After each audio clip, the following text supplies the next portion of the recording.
Hello, my name's Stephen Moyer, and I play Bill Compton, and with me today in the chair is Grant Bowler, who plays Coot. Bill and Coot have a lot of conflict along the way. And these guys don't get along. No, they don't. It's because I think Bill gets upset about how well you wear leather. I think that's what ultimately is at the nub of it. It's certainly what I've been playing. Anyway. Leather just sits well on me. Yeah. And there's nothing I can do about that, mate. And you play a werewolf. What was that like? Did you get into any thoughts about how that would change your physicality or stuff like that? The werewolves traditionally are very secretive. They're not coming out like the vampires. They stay kind of very low level so that they're never noticed. This particular pack of wares is completely against that. It's kind of a funny mix playing between that redneck kind of element that is in that pack, the tweaker element, which is the being addicted to V, and the whole animal thing. I think the biggest clue on the animal thing came when we actually saw the wolves. So what was that like? Well, they're different. The wolves are different than I or anyone else I talked to expected. It's, they're wild. We came over the brow of this hill and down into this area where they were holding 5 of them. And they had told us that we weren't allowed to go near them. They'd told us that we had to stay completely still, that no extraneous movements. You're not going to be able to talk to the wolves. You're not going to be able to interact with them. And they've just arrived at this place, and they're smelling out their territory. And I was like, yeah, all right. You know, that's enough. They're just a big dog. It was this kind of, they're so much bigger than you think they're going to be. And their heads are like that, aren't they? I was mesmerised and terrified and excited all at once. I noticed the way they moved, they never stopped moving. They're kind of like a shark on land.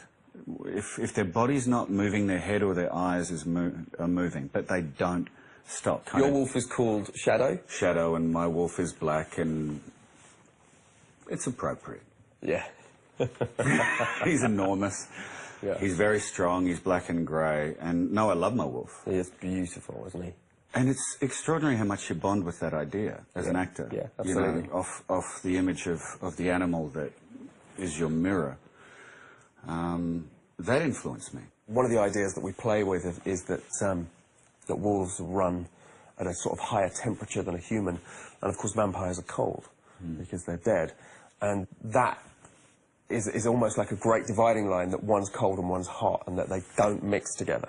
And you've established, especially between your character and Eric in the show, that to vampires, being victims to their feelings is seen as a great weakness. To be feeling-driven is a great weakness in vampire culture. Yes. Whereas with Wes, it seems to me that it's feelings-driven. Even if you have feelings as a vampire, you don't let anybody see them. Vampire society strikes me as being very medieval. The vampire hierarchy is stronger than anything, in some respects. And so you'll never see Bill be disrespectful about Eric, regardless of what he's feeling about Eric. So therefore, mirroring against our humans and the way that the humans act in our show, the humans do things which are, you know, awful to their counterparts, even though they love them. Whereas you'll never kind of see a vampire do that. It's like holding a mirror up to society in that way. We are led to believe that vampire society is this way, and it's almost better. Somebody comes along and isn't living the life like that at all, and it's like saying, here we are, we're perfect. Oh no, we're not. You know, over here, the person that we thought was the most perfect is the most corrupt. Season 2 and Season 1, particularly the vampires, were in control because they were causing the action. Yes. And this season, things are being done to them, and they're more reactive. And I think it's one of the reasons why the cast is much bigger. How's it getting so many new actors? Well, you know, we've got like, it's like Ben-Hur, isn't it? Every time we do a read-through, they have to bring in 34 more chairs, don't they? Yeah. It's unbelievable. And then, you know, at some point, those chairs start disappearing. They're pulled out like with a giant hook out of the read-through. Yeah. By a girl in a shepherd's outfit. Yeah. Which is tasteful. It's actually a bloke. I thought he was cute. He is. But he is dressed up. Thanks for joining us. The newbies always have to do a rap at the end of these things, and I'm going to now pass you over to Grant Bowler for his rap out. Australians don't rap. Ever. Thank God.